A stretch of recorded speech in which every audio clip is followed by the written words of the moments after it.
All right, well, good morning, everybody. This is Jomo Stewart here at the Fairbanks Economic Development Corporation. It is 8:02 in the AM, Tuesday, August 30th, and we're here for our latest Energy for All Alaska Task Force meeting. Our guest today is Miss Naomi Morton Knight. She's one of the executives there at our Golden Valley Electric Association, our local electric cooperative, here to give us an update relative to GVEA, as well as their strategic generation planning. I did have the opportunity to drive up into the hills just this weekend on Sunday and noticed that the leaves are starting to yellow. And so it's as we begin to move into our high demand electric and heating seasons, it's particularly apt a moment to hear from our local electric cooperative. So I see that the presentation is up. And so Miss Knight, if I may, actually, yeah, I'll just remind everybody because we do have some new faces.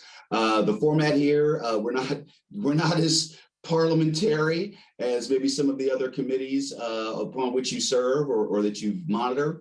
We're just straight to subject with our guest. You are allowed to ask questions as they come to you. We'll be monitoring the chat box, but again, if you have a question, just go ahead and raise your hand, or you may simply unmute and ask your question and make your make your comment. We're here for a discussion, and it is for you.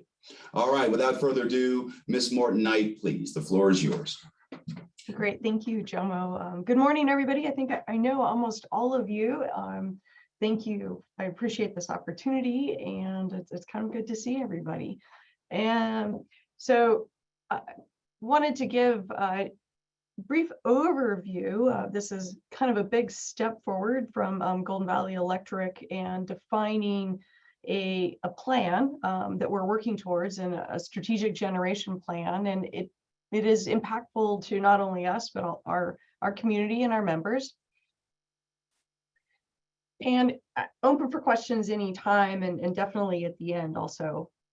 So just as a little bit of a background, when this is regarding the coal plants in Healy, and in the photo here, Unit 1 is the dark gray building on the right in general, and then most of this Unit 2 is the big white building on the left. Make sure I'm pointing on the right side of my screen here. When Unit 2 was being restarted in around 2012, GVEA entered into a consent decree, an agreement with the EPA with provisions for starting up Unit 2.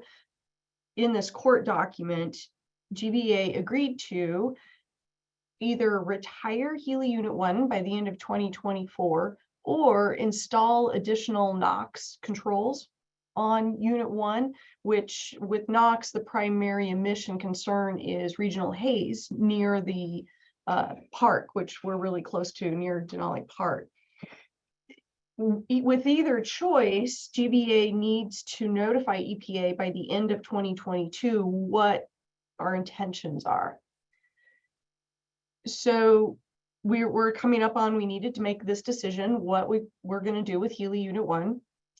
Our board has also put forth for us a fairly aggressive carbon reduction goal that is expressed in an emission rate of tons of carbon per megawatt hour delivered. And I see Brian and Colt here. ASEP was very instrumental in helping us with some studies on how could we meet this goal, and different configurations of our generation that would allow us to meet this carbon reduction goal while still maintaining rates, reasonable and steady rates, and also safety and reliability of our system. So anyway, coupled with the carbon reduction goals, the decision on Healy Unit 1, we entered into a pretty intensive planning exercise, and the ASEP study that Brian was part of was kind of in the first step of that. So over the last 2 years, we have gathered a multidisciplinary team. We've had consultants, we've had members from inside of our organization, from engineering and finance and regulatory, of course, environmental, people from the plants. And we've done over 120 really detailed economic dispatch model runs where we're putting in hourly load for like load profiles, and we're doing hourly, where's the wind been? And then we go through these models. It takes about a day to run any of the scenarios over on a server that's dedicated for it. But it's looking at what is the, given all of these assumptions, and we're putting in fuel prices, we're putting in planned outages, what units are going to be running and how do we run them the most efficiently? And then we take that and what are the costs? And we start looking at, this is our base case. If we did nothing, if we kept operating as we are, which we can't, we have regulatory requirements to do something different. What would we be higher in rates, lower in rates? What would be the impacts on reliability? So during these 2 years, there was a lot of work done. The board was very engaged. We had 5 separate full day retreats with the board where we're presenting the results and going over questions and all of our assumptions and bringing them up to speed on all of this work that we've been doing. We also had a couple of public meetings. We met down in Healy and one up here in Fairbanks, giving cursory review of some of the work that we've been doing. The result of this, in June, we met with the board and they've been taking all that we've been, okay, I was just reading the chat, sorry. They've taken all this information, and the decisions that really came out of this, we had 5 tasks that we're looking at right now. And the first one was to install the selective catalytic reduction system on Healy Unit 1. And I'll go into each of these in a little bit of detail further on. GVEA's management team, we were directed to develop a comprehensive plan within 90 days for the systematic retirement of Healy Unit 2 to be implemented by December 31st, 2024. We were to develop and issue an RFP for a large-scale wind project structured as a purchase power agreement, and the aim to get that RFP out in the 60 to 90 days. We're to expeditiously move forward within the 90 days for the purchase and installation of a new battery energy storage system. And the first thought was a minimum size of being able to deliver 46 megawatts over 4 hours, which gives you 184 megawatt hours. And then to look at securing a purchase power agreement from the Anchorage or the South Central utilities. So either purchasing our own gas and figuring out how to have it combusted in units down in the South Central area, and or just purchasing power directly from them. So when we, and maybe I'll go into this a little bit later, because I know there's going to be a lot of questions about, when we started into this, we really thought the conversation was about Healy Unit 1. And as we started modeling and going through, we realized that with Healy Unit 2, that where we've been in operation, the operating costs with it, and even with the debt on it, that we would be in a better place if we can get all the puzzle pieces together, and it would be more economic to actually retire Healy Unit 2 over Healy Unit 1. So going forward with our planks or our tasks, the first one. Oh, yes. Ms. Knight, if I may, I'll go ahead and get the show started with questions. You bet. You mentioned that, again, you were going to have to make a change relative to Healy 1 and 2. Is that the installation of better scrubbing equipment? Is that catalytic system you talked about? Or is there something more on an environmental basis that was being mandated to happen there at site? The only decision, great question. The only thing that is facing us was either retiring Unit 1 per the consent decree and agreement with EPA, or installing a installing a SCR, selective catalytic reduction, which is a piece of control for NOx emissions. So that was our mandated choice, and that was the only one really environmentally that we were grappling with. I see. Thank you for the reminder. Yeah, it's been a while. We've monitored these discussions for some time, but it's been a while, this process. Thank you. Yeah, and so Kensley, she's been very involved in a lot of our meetings, and Healy Unit 1, the plant was built in 1967, so it's not a spring chicken, but it's one of our lowest cost operational and fuel plants. It's very reliable, and it keeps ticking along. So in the analysis we've done on the pricing and as a bridge to get us into the future, we did make the decision to install the selective catalytic reduction on this unit. And the picture here shows this is a rendering of what it would look like for scale. There's a garage door down here on the right, and it would be installed next to the existing plant. There's a significant amount of infrastructure already in place that was installed as part of Unit 2. And we did a first phase reduction in NOx on Unit 1 or back in 2015. And a lot of that equipment would also be used. But we're looking at this as a $25 million project. The award the contract's been awarded. We've had kickoff, and we'll be doing some foundation work yet this fall. And construction, the big part of the construction is slated to start in the second quarter of 2023, with full completion and having our emissions lowered and demonstrated to EPA by the end of 2024. All right. Do we have any further questions on that item? I'm sure there'll be plenty of time for questions in the synthesis of all this. Thanks, Ms. Knight. So the second plank is looking at the retirement of Healy Unit 2.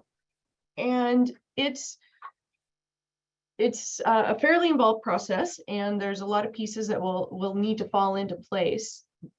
But our modeling does show that the retiring Healy Unit 2 is more of a benefit than retiring Healy Unit 1 in the long run, if all these pieces fall into place.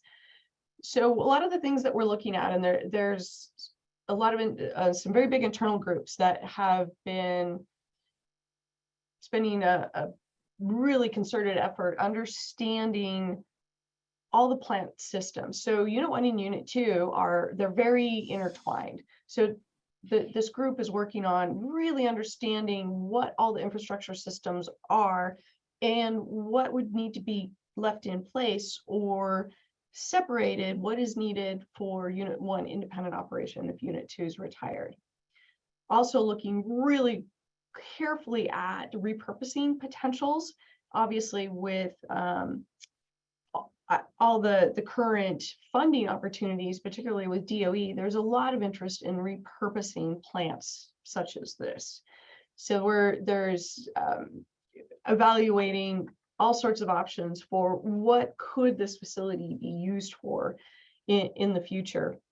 And there's some pretty hefty regulatory implications. So we're really looking at, obviously there's a significant amount of debt remaining on the unit, and looking at the options for how we carry and write off that debt, whether it's doing some filings with the RCA to basically change the designation of the unit, kind of an accounting it's an accounting name that would be called a regulatory asset, and how that remaining debt as a stranded asset would be written off over time. So we're really looking into what all the necessary steps would be. And really importantly with that is the continuity of operation in the meantime, but also the opportunities for all the people, and whether that's other opportunities in the organization, retraining, where people can go. So there's a lot of attention being paid to what happens to our people in there. Okay, we do have a question in the chat box relative to the modeling and well, ability to share. Yeah, Lorelai. So I would really love to share. And what we do have is reams and reams, like it's not on paper, but down to hourly data for all these different model runs that span over 20-year periods. And I'd be glad to share with you guys. And I know that you and Lisa and Fred are really interested in being able to look at this. And if we can visit some more about it. Yes, I'd absolutely be able to share some information with you and give some more insight into what we were seeing with these different runs. If we could just go back a slide. You bet. Again, we have there's a significant value invested relative to Healy 2. Now, you mentioned repurposing potential. But I guess, I mean, really in a nutshell, if we're not going to operate it, is there any way to accrue some value back to the co-op relative to the equipment? As I assume that's being looked at as well. That is, and that's if you look at retirement, there's several options. It would be, do we essentially put the plant in a layup? What are essential systems that would be necessary to continue operating Unit 1? What are systems that potentially then could be salvaged or sold? For instance, one of the valuable things is the turbine. It's very young in that it doesn't have many hours on it. It would also probably be one of the most valuable to keep for potential repurposing, whether we're refiring with gas, whether we're going to install some sort of an energy storage system. So the turbine is actually a pretty valuable piece of equipment. But you're right, part of the evaluation is, do you put the plant in warm layup? Do you repurpose it? Do we salvage, or what pieces, parts need to be kept for support of Unit 1? That's all in the evaluations. Okay, because I thought I heard that really the big challenge with Healy 2 was more about the feed mechanism, the fuel handling and feeding. There is some challenges. We have a lot of high wear parts, single points of failure in handling. So it's serial number 101. It was a DOE clean coal project, so it's one of a kind, and it does have some unique things in it, in the slagging system, in its fuel delivery system. It does burn really clean, and it's really for coal power plant. It's very low in emissions. It's actually, the combustion process ensures that there's a really complete combustion. And so we get very little carbon carryover, and it's very clean burning, but it has also been problematic in reliability. Over the years, we've been doing some engineering projects, and many of them are getting better, but we're still at a fairly low availability with the unit. Sounds like my neighbor's Porsche. Okay. Okay. All right. Well, as always, everybody, if you have questions, please feel free. You can throw up your hand.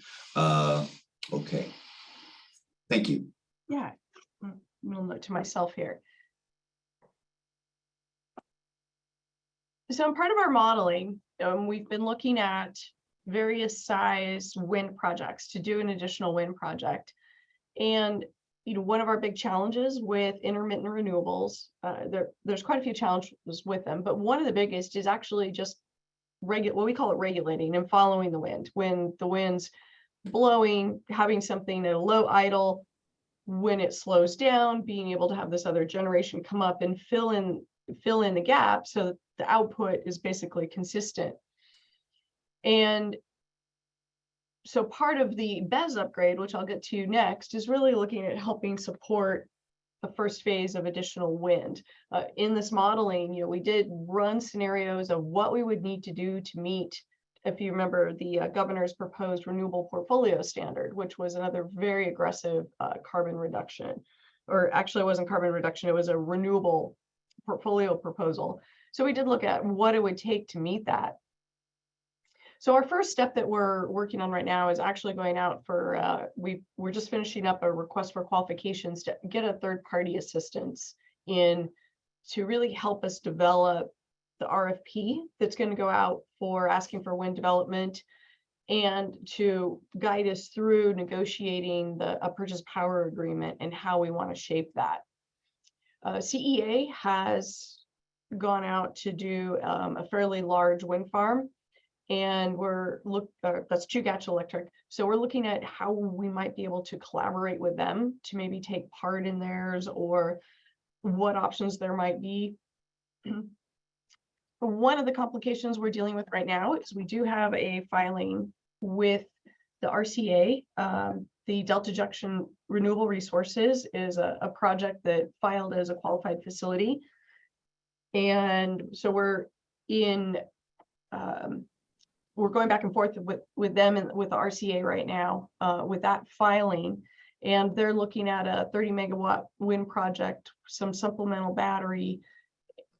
Depending on the outcome of what's going to be going on with this qualified facility filing, it's going to affect what other wind we can put on our system. So that's kind of going on in parallel, but we'll be looking towards in the next couple of months to actually get that RFP out. And we've been aiming to have an installation by the end of 2024, but we're hearing kind of feedback with supply chain issues that might be pushed a little bit further. So relative to the discussions with Chugach Electric, of course, we're putting together the pieces to kind of use a phrase from Gene Theriault back in the day, debulkanize our electric system. Again, we built a bulkanized electric system because we were, vast distances and the need to reliably serve an area. Again, those discussions are ongoing, but they haven't translated into more robust interconnection between ourselves and South Central as yet. As absolutely true. One of the exciting things that's been going on in the background, there's two things going on. So with the Bradley Lake Management Group, so over the years, the utilities have been paying the bond payments off for the Bradley Lake Management Group. So that's been paid off, but there's an agreement, the utilities, that they're going to actually continue to pay that payment. So, and I think you guys had some of that when Curtis Thayer was with you guys previously. So one of the exciting parts is now through the Bradley Lake funds, they're looking at some upgrade projects that would cover transmission upgrades and upgrades to battery energy storage systems. Yes, Marianne.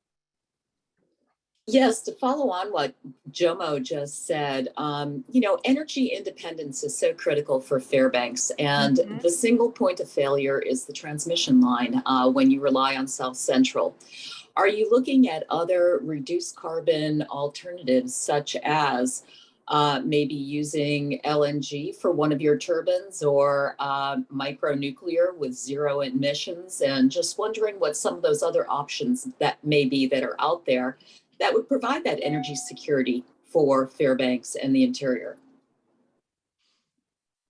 Thank you. And that's a really, really good point, because when it's 30 below and we lose essentially an extension cord with the South Central utilities, we need to be able to generate ourselves. And you also pointed out to one of the things we really have is right now we don't have a lot of options in fuel supplies in the interior of Alaska. So yes, those are things we're definitely aware of, because that goes on to, if we're looking at a stool, that resiliency and reliability is definitely one of our legs. And that means we need to be able to generate at 30 below when we've lost the extension cord. So yes, we are looking at options.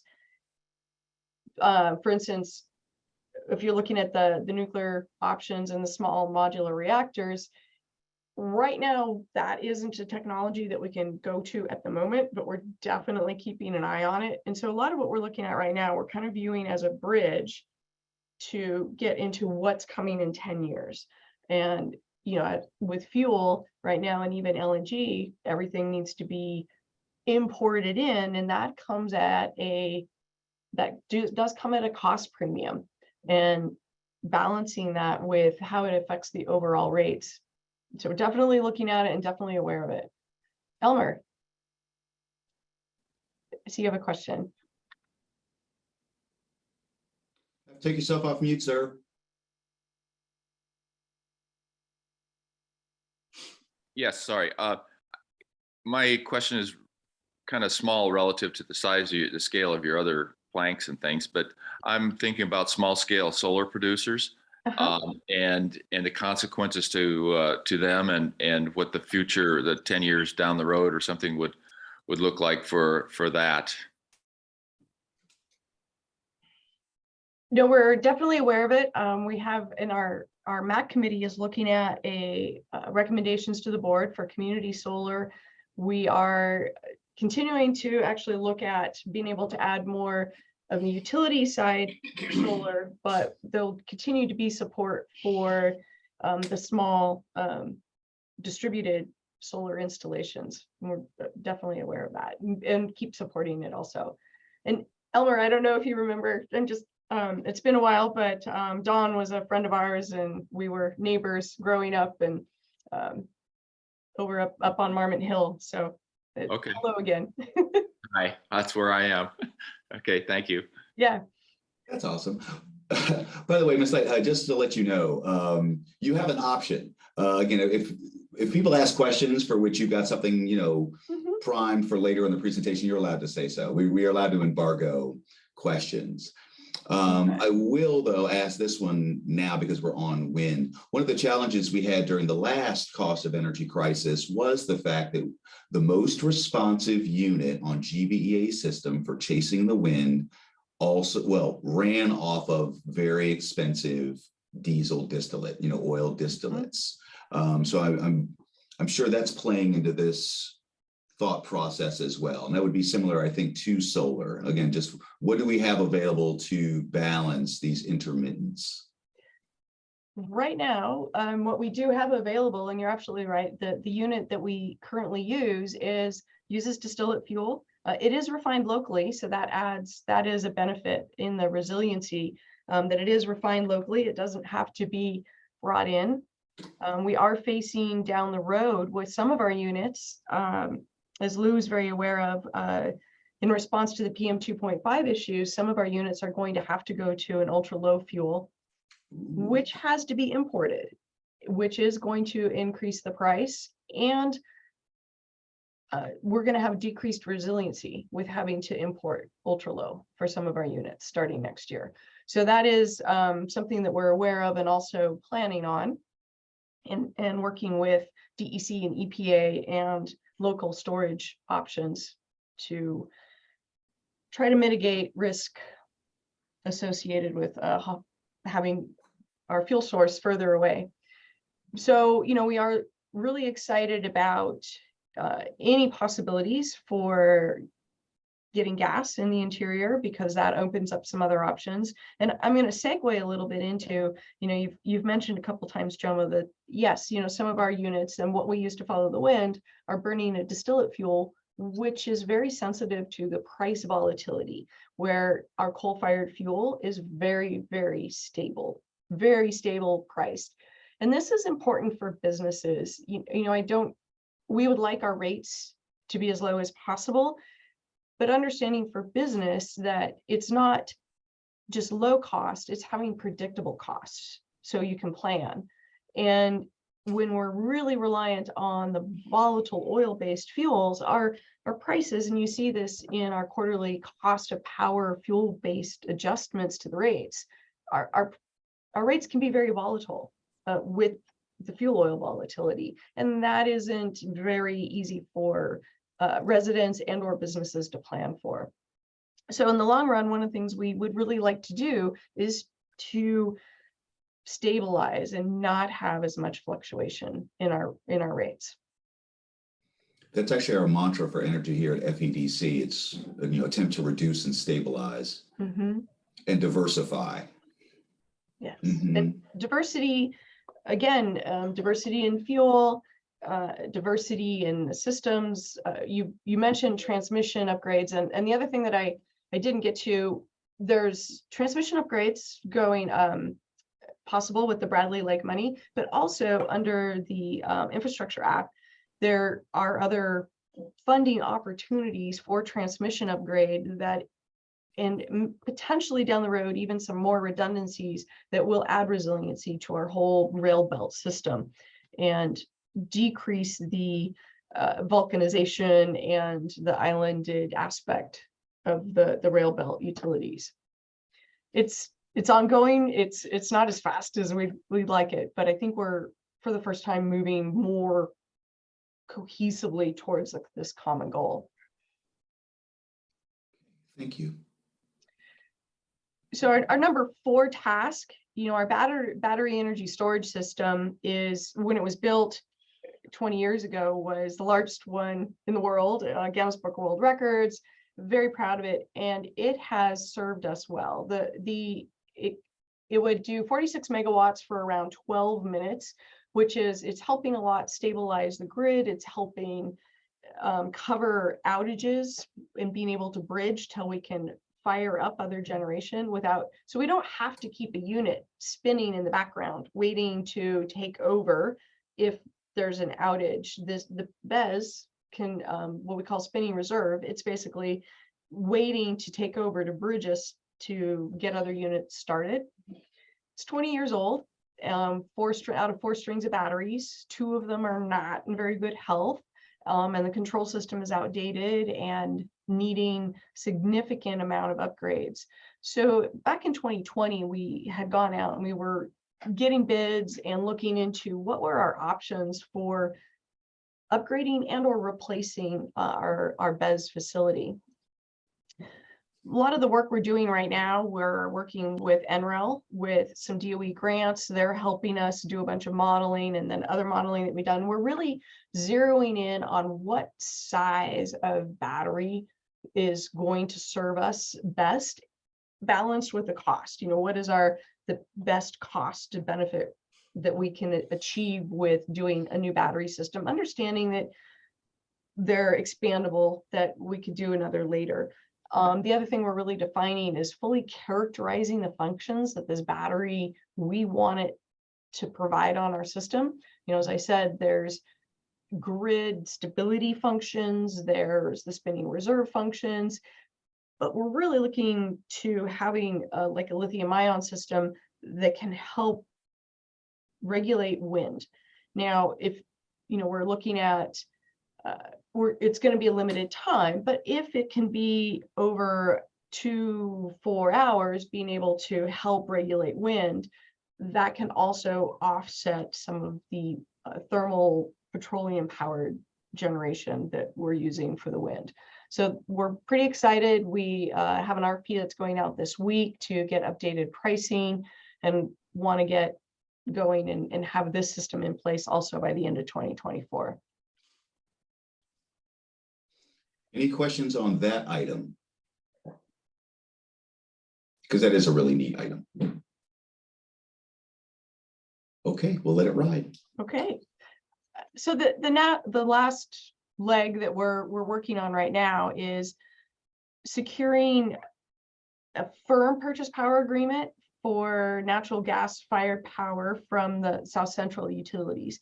So you might have heard us talk about over the years economy energy, and in the parlance of our world, what that means is, if like Matanuska or Chugach, if we call them up and they're running their units, and they could, for a very small incremental increase in cost, they could produce a little bit more and sell it to us. We call that economy energy. And so it's basically just the incremental additional that they could produce. In previous years, we could reliably be getting 50 megawatts from them are, so the intertie, our major transmission line that connects us to the South Central utilities, we are limited to around 70 to 80 megawatts of total power that we can take up that line, of total energy. So Bradley Lake Hydro is around 10 to 20 megawatts of that. So we're limited to how much we can actually purchase on because of the power line constraints, the transmission line constraints. And in the past, we could regularly get a significant amount of economy energy. In the last 3-4 years, it hasn't been as readily available, and we actually arrange for it a day ahead of time. But what we would like to do is negotiate a firm purchase power agreement. So it's more defined, it's known. We either are looking to purchase gas ourselves, and then it would go into it's called a power pool, where then it gets burned by Matanuska or CEA, or even and we're talking to even Homer, but they have other constraints. So we can get a regular known plannable quantity of power from them. So we're looking to have about one BCF of gas worth, which is around equivalent to 14 megawatts, that we would start receiving around November. And using that a little bit as a proof of concept that we can do this, and we would be looking at, if retiring Healy Unit 2, that the replacing that power at the time would then be increasing that purchase power agreement. Now, you guys are, I know, very, very aware of the conversations around Hillcorp and the supplies of natural gas into those utilities in the South Central, and some of the questions with that, and we're well aware of that.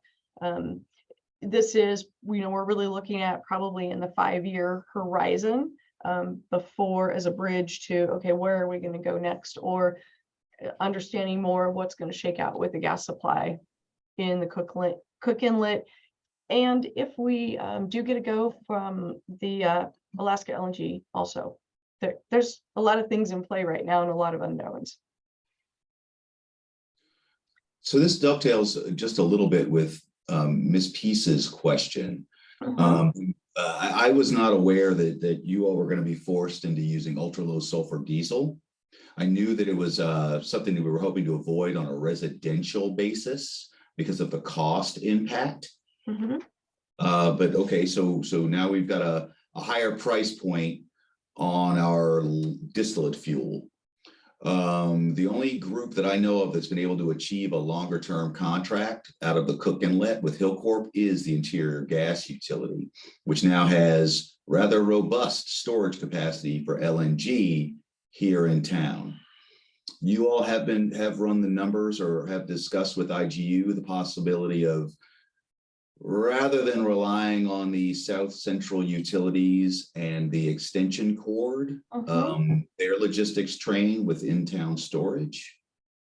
Absolutely. And there's John Kelly is our gas turbine gas plant foreman, and he's been an integral part of our team working on all the strategic generation. And he's talking with IGU, he's talking with all the South Central utilities. So there are a lot of conversations going on and running those numbers, and it really, a lot of these, it really comes down to price. And when we're looking at replacing firm dispatchable power, what are we going to replace that with, and at what price? And we have the costs that we have are fuel related, which everybody sees on the COPA part of the rates. So we've got the fuel related, but we also have what our capital costs and what would be in the utility charge in the bill, which is going to be what all of our infrastructure and the facilities we build. So as we take out big capital projects, that's going to be going into future simplified rate changes, and or eventually we'll probably have a large rate case. As we make a lot of big changes at once, we'll have a large rate case coming up. So response to that, Yes, talking with all the parties and looking for what's available at what cost and what can we do. And I'll clarify that the ultra low requirement is, so in our North Pole plant, we have 3 units. There's the newer combined cycle, and it is running on a locally refined, actually a lower sulfur product that is piped directly from Petrostar. Now our older plants at the North Pole refinery, which we call our frame 7s, there's 2 60 megawatt plants, and they're running higher sulfur diesel right now. They're going to be required to go to low sulfur diesel in the winter next year. And so all of that fuel will have to be railed in and brought in. Okay. Yeah. We do have another question in the chat box. Can you help us understand the difference in gas prices versus coal prices and what they will do to rates? Yeah, and Laura, I think the best thing I can do with that is actually I could send some more information or even send a supplemental where we can put these and a lot of these into a comparative, kind of price per MMBTU or price per megawatt, what that ends up looking at. But on a fuel related, if you're just looking at a fuel related basis, what we're paying for coal is the cheapest fuel. And on that side of the equation, it is. So part of what we have with unit 2 is on the other side of the equation is our O&M of the operation and maintenance part of the plant, and also the debt we have with the plant. And so the fuel cost is not the only thing that we're weighing, but it is one of the important parts. And I think what might be beneficial is if I can put some of these into a price per megawatt on the fuel. One of the things that's available, and it's actually in the public realm, what we have with the Rural Utility Services, the RUS, which is a subsidiary of the USDA, because we're a rural cooperative and a lot of our funding comes from them. Our annual Form 12 details for all of our generation, what those overall costs are in a cost per megawatt basis. And it breaks down in the fuel components, the O&M, and depreciation and interest. So those are available and they're in the public realm. I'm afraid though, really based on this discussion today, you'll have to add, frankly, we're going to have to add our environmental requirements. Yeah, the fact that there's it doesn't really matter what the price is of something if you're just not allowed to use it. Which is not to say that's not what I'm saying, Lorelei. But yeah, we have some mandates and restrictions coming down the pipe that have to be factored into the balancing of all of this. Wow. Okay. Definitely. And we are experiencing, for instance, our difficulty insuring our coal plants. We aren't. Every year we're being able to get less coverage. We're having to self-insure. It's becoming very difficult to insure the plants. And there is, of course, my realm is in environmental, and there is increasing pressure from an environmental regulatory perspective on operation, emissions, and requirements at coal plants. For instance, the coal combustion residual rule, which came into effect in 2015, deals with ash handling and the closure. We've had to change how we handle our ash. We have some groundwater cleanup to do under that rule from previous ash. And we know that the rules are, I kind of liken it to that proverbial seatbelt, that every bump you go over, it gets a little bit tighter and a little bit tighter. We know the rules are just getting tighter. There's upcoming rulemaking, the fluid limit guidelines, which has to do with wastewater and what you can dispose of, and how you can treat and what you can treat. There's upcoming rules under that program. And so, sorry, a lot of what we're looking at is managing risk. EPA has telegraphed that they really expect to bundle We'll see what comes out, but they've been telegraphing that they want to bundle a large package of new regulations aimed at fossil fuels to come out towards the end of this year, as a almost like a game of, okay, if you're willing to go through all this, then go for it. But this is a preview of what we want to be doing. We'll see what comes out of that. And of course, kind of the ongoing operating environment. We're looking ahead to figure out how we can get through this transition without becoming very expensive and unreliable. I will go ahead and repeat in a cleaner version what I just said to Rep Prox, which is they're making it kind of hard to live in the subarctic. Okay.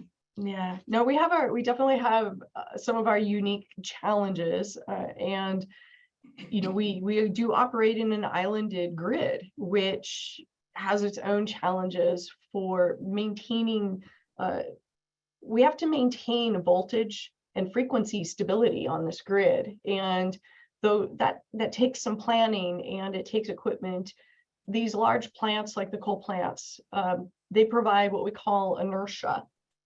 So basically, it's a large mass. There's really a large energy mass, a thermal mass that's sitting there, and it does a lot to stabilize the grid. And like I said, we have to maintain the voltage and the frequency, and there's a lot of big equipment that helps do that and respond to all these changes. But in the evolution of power distribution, there's an evolution in the concept of it. We've operated traditionally to where it's a demand. We are responding to a demand where people flip on their switches, big motors, the flywheel at use of belly turns, and we adjust this whole system to meet the demand. Now, as Elmer brought up, talking about distributed generation, where we're starting to get more rooftop solar, the concepts of distributed generation, the concepts of the utility being able to adjust demand to help meet supply.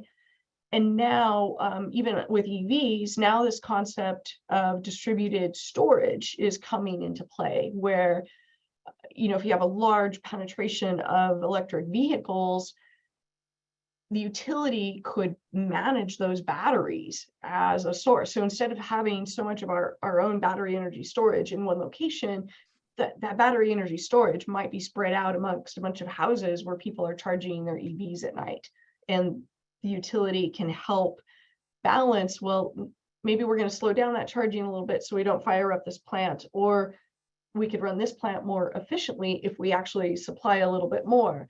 So the whole concept that we're operating in is rapidly evolving, and the mindset is changing to where we're looking so much more at the demand side and the supply side and how to efficiently balance those together.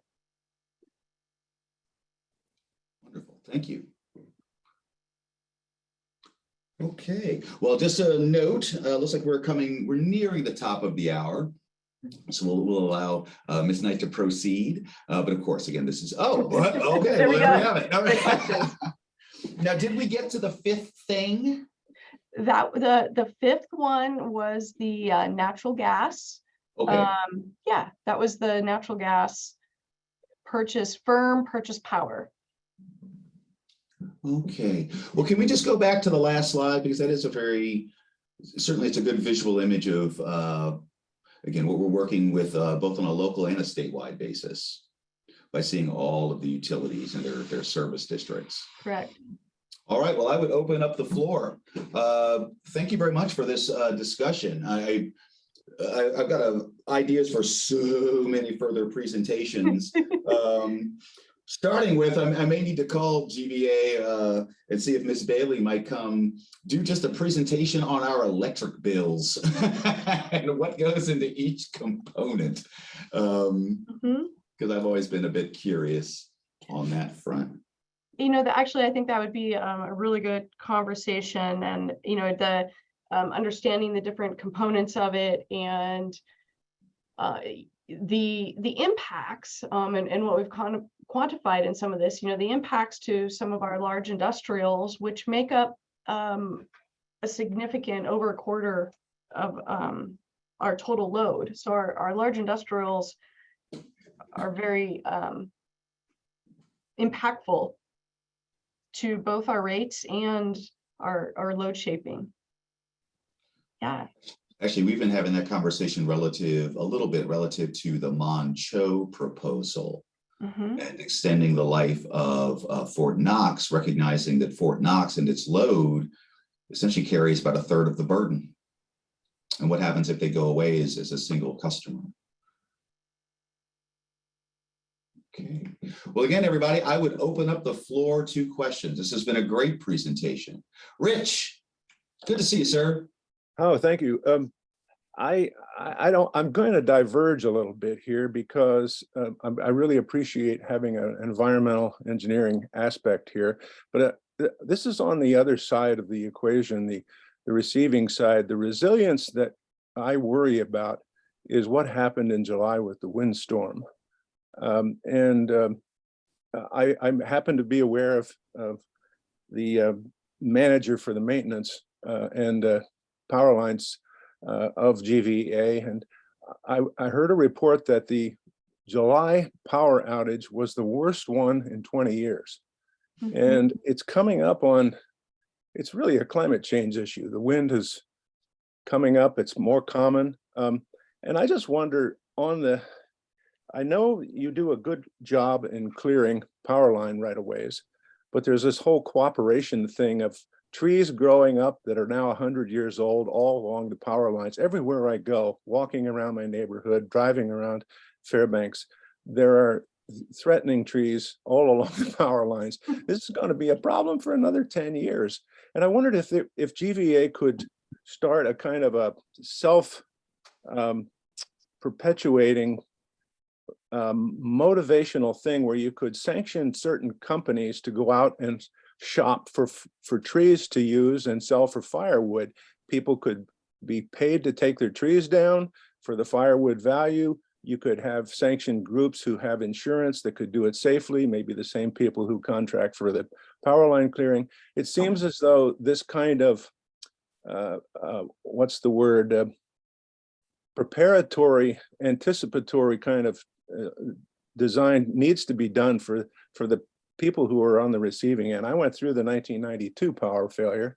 I didn't have too much problems with the one in July, but it really was a warning to me. And maybe this should be taken to the member advisory committee to talk about. But it seems to me you could get the private sector, some good entrepreneurs to go out and prospect for trees to cut and save everybody a lot of trouble. There certainly seem to be enough of them out there. It's an issue, it's a problem. Not everybody wants to cut their trees, but whatever we can do, I think we should do. I just pose that out, and I would ask for where it's a good idea to raise this issue further. And actually, Rich, I would simply add that it wasn't just the windstorm that we just had in July, but the freakish storm we had right around Christmas of last year, between Christmas and New Year's. No problem. It's happening. Yep. No, that's actually a really great point. And Meadow and I are going to take a note of that and take back to our right-of-way maintenance group. And I think we all are having some internal discussions for how do we deal with these things going forward. We're limited to what our legal right-of-ways are, and you're absolutely correct. A lot of these trees are outside of our right-of-ways, and our right-of-way maintenance crews, they patrol regularly and look for what we call problem trees. But I like the idea of, how can we widen the net of involvement in identifying those and taking them down and creating more resilient right-of-ways. Oh, I'm going to take that to the group and see what some of their thoughts are. Well, and I have a tree that needs to come down that's between some private some power lines, but of course it's it's on my property, so it's my responsibility. I hadn't thought that maybe I could defray the cost of that service by letting them take the wood and sell it. Interesting. Miss Lorelei, Miss Simon, please. Yeah, thanks so much. Hey, Naomi, appreciate your answers to my earlier questions in the chat. You did mention the RCA and their function earlier, but could you go into a little more detail on what you anticipate for RCA decisions or authority in the decisions that you guys are making on your generation? So you bet. Some of the nexus will be as we work through how to treat a stranded asset. It'll be one of the first cases in Alaska. So we are, looking at how we would approach that with the RUS and with the RCA, and what the processes are, the time frame that the remaining debt would need to be written off over, and then how that would be classified. So I'm stumbling a little bit here because getting into really a lot of the detail of, so if you have an asset in the books that's used and useful, and then there's debt associated with that asset, but it's also not just a plant in its entirety. One of the things that we're doing is actually a really detailed study. So it becomes an allocation study where we're going through all the systems within Unit 2 and what is the debt associated with that, and is it needed for the continued function of Unit 1? So does it actually need to stay in the facility? And then what we're going to have is a bucket that then the decision needs to be, do we need to apply to change basically its status, what it's called, and as a regulatory asset, allowing that to continue to be depreciated over X period of time and recovered. And we're feeling our way through the process. The RCA, it's going to be the first one. They're dealing with quite a few utilities in the lower 48 have dealt with this. Georgia, for instance, has fairly advanced. They've gone through ways that the state has, they call it securitization, where the state is aiding in the transition of stranded assets. So we're the part of what we're outlining in this, the tasks that the board have given us is really mapping a plan for how we're going to identify what we need to do.